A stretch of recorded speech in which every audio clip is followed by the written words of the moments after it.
Olá, tudo bem? Estamos iniciando agora nosso 18º estudo do livro do Evangelho de João. Nós paramos nosso estudo anterior, no versículo 14, e íamos iniciar o versículo 15. Esse versículo é muito importante, porque ele nos traz base para a redenção limitada, ou também chamada doutrina da história reformada, que nós vamos ver agora. É muito provável que você já tenha tido alguma experiência de perguntas ou questionado você mesmo sobre a salvação. A salvação é para todos?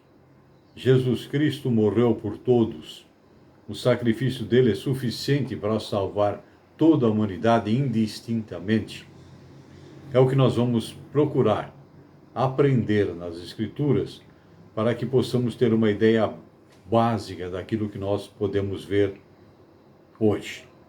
Vamos ver o versículo 15. Versículo 15 do Evangelho, capítulo 10 do Evangelho de João diz: Assim como o Pai me conhece a mim, e eu conheço ao Pai, dou a minha vida pelas ovelhas. Como disse há pouco, é uma base para essa doutrina da redenção limitada, que é também chamada de redenção particular ou expiação limitada. E a doutrina histórica reformada a respeito da intenção de Deus Trino na morte de Cristo. Sem questionar o valor infinito do sacrifício de Cristo, ou a genuinidade do sincero convite de Deus a todos os que ouvem, o Evangelho, conforme Apocalipse 22:17, que diz: O Espírito e a noiva dizem: Vem.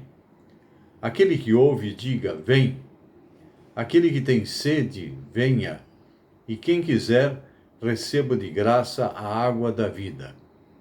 Esta doutrina, assim, afirma que Cristo, na sua morte, tensionava realizar aquilo que realizou simplesmente: tirar os pecados dos eleitos de Deus e assegurar que todos eles alcancem a fé, através da regeneração ou novo nascimento, e pela fé eles sejam preservados para a glória. Cristo não pretendeu morrer por todos dessa mesma maneira eficaz. A prova disto, como as Escrituras e a experiência nos ensinam, é que nem todos são salvos. Ao debater a expiação de Cristo, alguns dizem que Cristo morreu por todos e que todos, sem exceção, serão salvos. Este é chamado de universalismo real. Uma segunda doutrina ensina que Cristo morreu por todos, mas que sua morte não tem efeito salvador sem a adição da fé e do arrependimento, não previstos na morte de Cristo. Em outras palavras, ele morreu com o propósito geral de tornar a salvação possível, mas a salvação de indivíduos específicos não estava incluída na sua morte.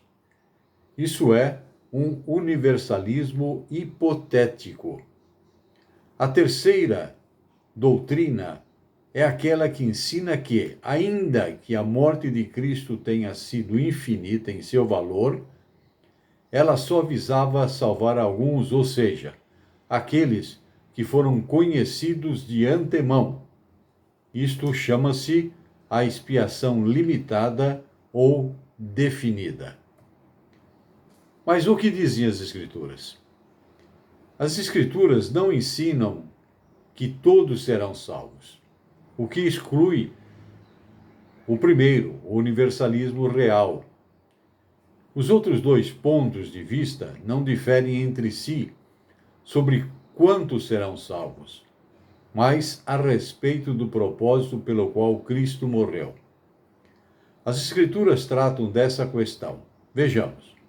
O Novo Testamento ensina que Deus escolheu para a salvação um grande número dentre os das raças decaída e enviou Cristo ao mundo para salvá-los. Você pode conferir isso lendo João, capítulo 6, versículo de 37 a 40, ou ainda João 10, do versículo 27 e 29, ou João 11, de 51 a 52. Se preferir, leia Romanos, capítulo 8, versículos 28 a 39, e ainda Efésios, capítulo 3, capítulo 1, de versículos 3 a 14, e a 1 Pedro, capítulo 1, versículo 20. Disse que Cristo morreu por um povo específico, com a clara implicação que sua morte assegurou a salvação deles, ou do povo. Pode conferir isso lendo João, capítulo 10, versículo 15 a 18 e 27 a 29, Romanos, capítulo 5, versículos de 8 a 10, Romanos, capítulo 8, versículo 32, Gálatas, capítulo 2, versículo 20, Gálatas 3, 13 e 14, e ainda capítulo 4, de 4 a 5. Para terminar, você pode ainda ler em Apocalipse, capítulo 1, dos versículos 4 a 6, e capítulo 5, versículo 9 e 10. Antes de morrer, Cristo orou por aqueles que o Pai lhe tinha dado, e não orou pelo mundo. Conforme João, capítulo 17, versículo 9 e versículo 20, que diz: É por eles que rogo, não rogo pelo mundo, mas por aqueles que me deste, porque são teus, e pelos que vierem a crer nele. Podemos dizer, no versículo 20 que nós lemos. A oração que Jesus animou, a oração de Jesus, melhor dizendo, animou aqueles por quem ele ia morrer. E ele prometeu-lhes que jamais deixaria de salvá-los. Tais passagens apresentam a ideia de uma expiação limitada. O Antigo Testamento, com a sua ênfase sobre a eleição e graça, oferece um grande apoio a essa doutrina da expiação limitada. A livre oferta do Evangelho e a ordem de pregar as boas novas em toda parte não são incoerentes com o ensino de que Cristo morreu por seu povo eleito. Todos os que chegam a Cristo encontrarão misericórdia, de acordo com o que nos confirma o Evangelho de João, capítulo 6, versículo 35, e versículos 47 a 51. E ainda, no versículo 54 a 57, bem como Romanos, capítulo 1, versículo 16, Romanos, capítulo 10, versículo 8 a 13. O Evangelho oferece Cristo, que conhece suas ovelhas. Ele morreu por elas, chama-as pelo nome, e elas ouvem a sua voz. Este é o Evangelho que ele ordenou fosse pregado por seus discípulos em todo o mundo, para salvar pecadores. Vamos observar agora, após esse estudo, essa observação que fizemos sobre a salvação de Cristo, vejamos agora o versículo 16, o que nos fala. João capítulo 10, versículo 16. Ainda tenho outras ovelhas, não deste aprisco. A mim me convém conduzi-las, e elas ouvirão a minha voz. Então haverá um rebanho e um pastor. Olha que interessante. Jesus Cristo não morreu só pelas ovelhas que estavam na sua vinda aqui. Ele morreu pelas ovelhas que viriam ou virão ainda. Outras ovelhas, nos diz esse versículo 16. Então, o Evangelho não é só confinado a Israel, mas estende-se ao resto do mundo também. Vejamos o versículo 17. João 10, 17. Por isso, o Pai me ama, porque eu dou a minha vida para a reassumir. O Pai me ama. O autossacrifício do Filho é um ato de amor obediente ao Pai, que revela o amor entre as três pessoas da Trindade. Vejamos agora o versículo 18. Ou melhor, nesse mesmo versículo lemos, ainda há a expressão para a reassumir. A ressurreição de Cristo é descrita como o ato de cada uma das três pessoas da Trindade.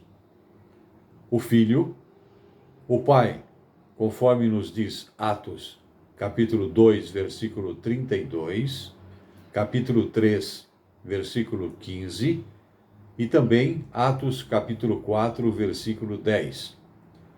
Também é do Espírito Santo, de acordo com o que nós lemos em Romanos, capítulo 8, versículo 10 e 11, para complementar esse estudo que fazemos agora. No versículo 18, aparece uma expressão: ninguém a tira de mim, pelo contrário, eu espontaneamente a dou. Tenho autoridade para entregar e também para reavê-la. Este mandato recebi de meu Pai. Olha que interessante. Ninguém a tira de mim. Eu espontaneamente a dou, ou dou. Essa é uma reivindicação da divindade, como seus próprios inimigos entenderam quando você lê o versículo 33 de João 10. O versículo também sublinha que Cristo não foi uma vítima, mas ofereceu-se voluntariamente pelos pecadores. Vejamos agora os versículos 19 a 21. João, capítulo 10, versículos 19 a 21. Por causa dessas palavras, rompeu nova dissensão entre os judeus. Muitos deles diziam: ele tem demônio e enlouqueceu. Por que ouvis? Outros diziam: esse modo de falar não é de endemoniado. Pode, porventura, um demônio abrir olhos aos cegos? Novamente, há uma dissensão. Temos aqui, então, uma nova dissensão, a exemplo que já tinha ocorrido no capítulo 7, versículo 43 de João, onde a disputa sobre a identidade de Jesus continuava a questionar a sua origem. O questionamento do povo continua preso dentro dos limites deste mundo. Observe, João capítulo 3, versículos 1 a 15, sobre esse assunto. Versículo 20 é uma acusação. Tem demônio. Compare esse versículo com o texto de João, capítulo 8, versículo 48 a 52, onde Jesus, além de ser acusado de ser um samaritano, também é acusado de estar endemoniado. Vamos ver o versículo 22 agora. João 10, 22. Celebrava-se em Jerusalém a festa da dedicação. Era inverno. Festa da dedicação. Essa festa, agora chamada de Hanukkah, é celebrada em dezembro. Comemora a restauração dos templos nos tempos de Judas Macabeus e a revolta judaica contra Antíoco Epifânio, realizado em 164 a.C.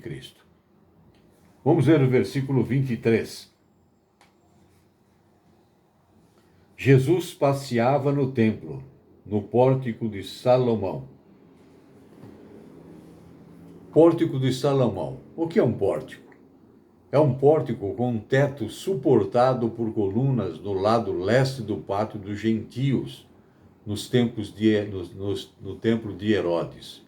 Esse pórtico é citado também no livro de Atos, capítulo 3, versículo 11, e capítulo 5, versículo 12, que você pode confirmar posteriormente. Leemos agora o versículo 24. Rodearam-no, pois, os judeus e o interpelaram. Até quando nos deixarás a mente em suspenso? Se tu és o Cristo, dize-o francamente. Se tu és o Cristo. Essa era a questão-chave que surgiu no ministério de Jesus. Os discípulos tinham chegado àquela conclusão, conforme você pode confirmar, lendo Mateus, capítulo 16, versículo 16. A questão será novamente levantada no julgamento de Jesus, e o sumo sacerdote chamado Caifás considerará a resposta de Jesus como uma blasfêmia. Confira isso em Mateus capítulo 26, versículo 63. Leamos agora versículo 25 do Evangelho de João, capítulo 10. Respondeu-lhe Jesus: Já vou-lo disse, não credes. As obras que eu faço em nome de meu Pai testificam a meu respeito. Já vos disse. Jesus tinha afirmado isto àquela mulher samaritana, conforme nós vimos em João capítulo 4, versículo 26, e também afirmara ao cego de nascença, em João capítulo 9, versículo 37. E tinha aceitado a confissão dos discípulos, registrado no versículo 24. Na sua discussão com as autoridades judaicas, ele tinha dado a entender a mesma coisa, conforme nós podemos ver em João capítulo 8, dos versículos 28 e 58. Aqui, outra vez, ele afirma a sua identidade messiânica de forma absoluta. Não escondia ser realmente o Messias, o Cristo enviado por Deus. Aparece nesse versículo também a expressão as obras que eu faço. Jesus tinha se referido aqui às suas obras como evidências da sua fidelidade e da sua reivindicação, conforme João, capítulo 5, versículo 36. E ele tinha acentuado este ponto. Posteriormente, diante dos discípulos, de acordo com João, capítulo 14, versículo 11. O cego de nascença tinha raciocinado do mesmo modo, se você verificar isso, em João, capítulo 9, versículos 32 e 33. Leamos o versículo 26. João 10, 26. Mas vós não credes, porque não sois das minhas ovelhas. Vós não credes. Eles fecharam seus olhos à clara evidência de que Jesus era realmente o Cristo. Ainda nesse mesmo versículo há a expressão, porque não sois das minhas ovelhas. Só os que são de Cristo, aqueles que o Pai lhe deu e que vêm à fé, são ovelhas de Cristo.